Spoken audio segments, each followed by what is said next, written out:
One day, the great sage Narada Muni came to visit Lord Krishna in Dwarka. He had heard the wonderful story of how Lord Krishna had killed the Baumasura demon and married the 16,100 princesses who were locked up in the demon's prison.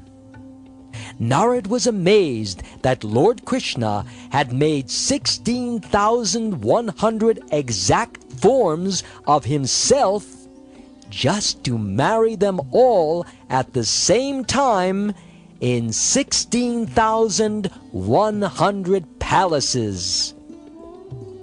It was even more wonderful to see how Lord Krishna lived in all of his different homes at the same time. Narad saw many gardens and parks full of sweet-smelling flowers of all colors.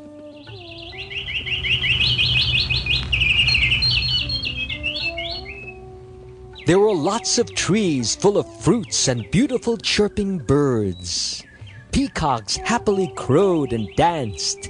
There were ponds full of clear water, dotted with blue and red lotus flowers. Other ponds were full of different colored lilies. The songs of swans and other birds were heard everywhere.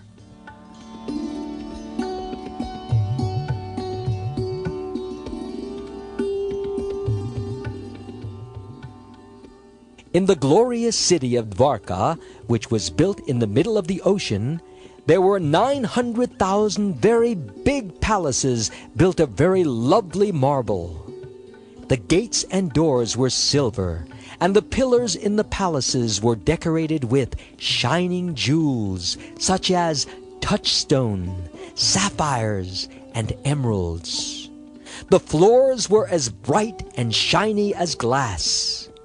The roads and marketplaces were very clean and beautifully decorated with garlands. On both sides of every street there were bushes and large shade trees, so the bright sunshine would not bother people walking there. Lord Krishna, the Supreme Personality of Godhead, had 16,108 homes in this beautiful city of Dwarka. The demigod Vishvakarma built them especially for Krishna, and a different queen lived with Krishna in each one of them. Great kings and princes used to come from all over the world just to worship Krishna in these magnificent palaces. Narad Muni went into one of them. The pillars and arches were bright with different kinds of sapphire stones. All over the palace, Vishvakarma had made many curtains decorated with strings of pearls. The chairs and other furniture were made of ivory, trimmed in gold and diamonds. Jeweled lamps lit up the rooms and hallways. Oh, there was so much incense and frankincense burning that nice-smelling smoke was always coming out of the windows. The peacocks danced up and down on the steps. There were many servants working all over the house. They were nicely dressed in silks, gold necklaces, and jeweled earrings.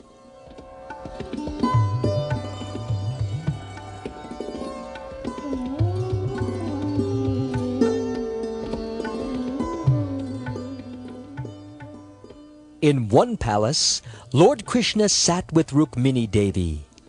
She fanned her lord with a chamra whisk.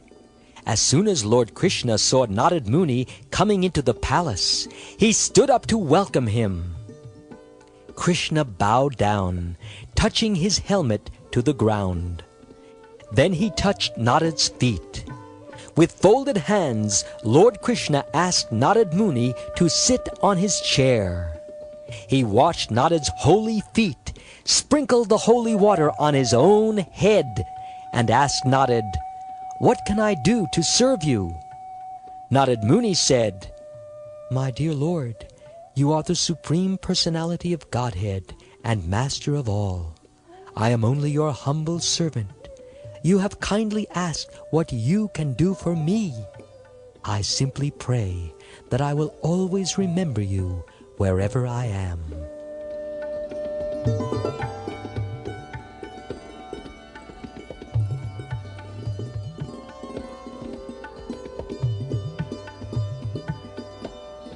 Then Narada left and went into a different queen's palace.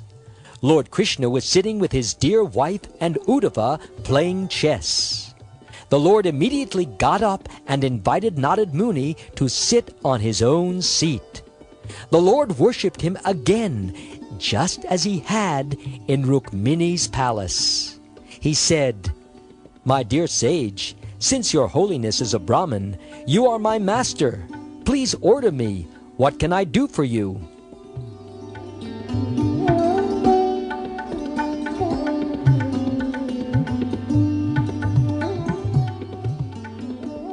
Like this, Narada Muni went into each and every one of the 16,108 palaces of the queens of Lord Krishna. In each of them, he was simply amazed at the wonderful behavior of the Lord. In one palace, Narada saw Lord Krishna petting his small children. In another, Lord Krishna was getting ready to bathe. Krishna was feeding Brahmins in one palace and quietly singing prayers in another.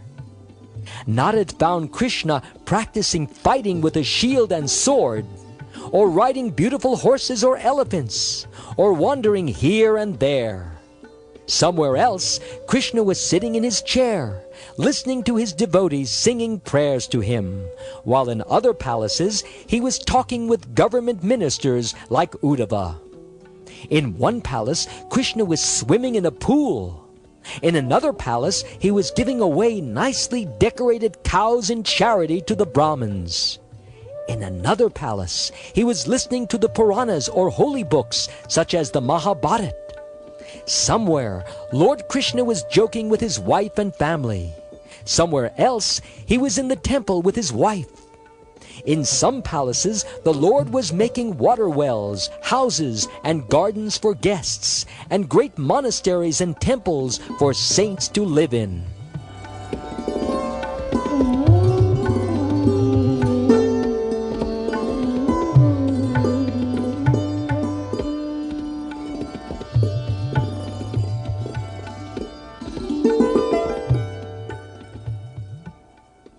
Narada saw all the wonderful things Krishna was doing in each and every one of his 16,108 palaces all over the city of Dwarka. He prayed, "My dear Lord, by your mercy I am always engaged in the loving service of your lotus feet. Please bless me to travel throughout the universes, singing all about your transcendental activities. You are the supreme loving master and father of all, perfect in every way, and the center of everything in the universe. Keeping you in the center of home life is the best way for a family to become perfect and go back home to Godhead. How wonderful it is to see the way you live in Dwarka, with all of your 16,108 families in your 16,108 palaces."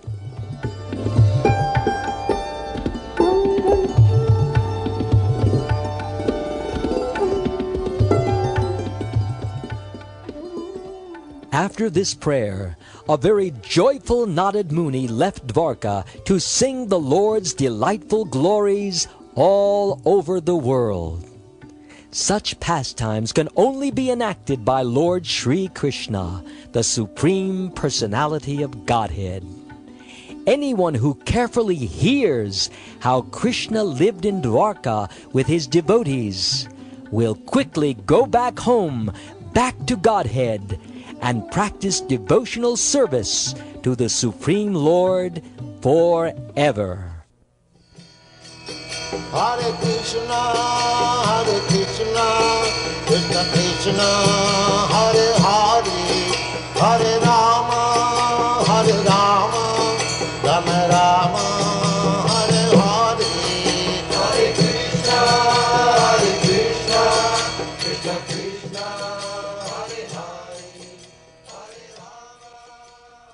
This ends the narration of the children's Krishna book. It was based on the book written by Parvati Devi Dasi entitled The Stories of Krishna, which itself was adapted from the book Krishna, the Supreme Personality of Godhead. Krishna was written by His Divine Grace A.C. Bhaktivedanta Swami Prabhupada, founder Acharya of the International Society for Krishna Consciousness, and was derived from the 10th canto of the Vedic scripture Srimad Bhagavatam, originally written in Sanskrit by Krishna Dvaipayana Vyasadeva. The engineering and musical selections were under the direction of Neil Schlachter, and the production was narrated by, including all voice characterizations, and directed by Amal Bhakta. The text was copyrighted by the Bhaktivedanta Book Trust in 1985, and the performance and recording by Amal Bhakta in 1991, and all rights are reserved by both parties. Hare Krishna, Krishna Krishna, Hare Hare, Hare Rama, Hare Rama, Rama Rama. We hope you have enjoyed listening to this Krishna Productions presentation. If you would like to hear other such transcendental recordings, please write or phone for our catalog. Thank you for allowing us to share with you the wonderful pastimes of Lord Sri Krishna, and we hope that you will also share them with others so that they too may be benefited. Hare Krishna, Krishna Krishna, Hare Hare, Hare Rama, Rama Rama, Hare Hare. Hare Krishna, Krishna Krishna, Hare Hare, Hare Rama, Rama Rama, Hare Hare. Hare Krishna, Krishna Krishna, Hare Hare, Hare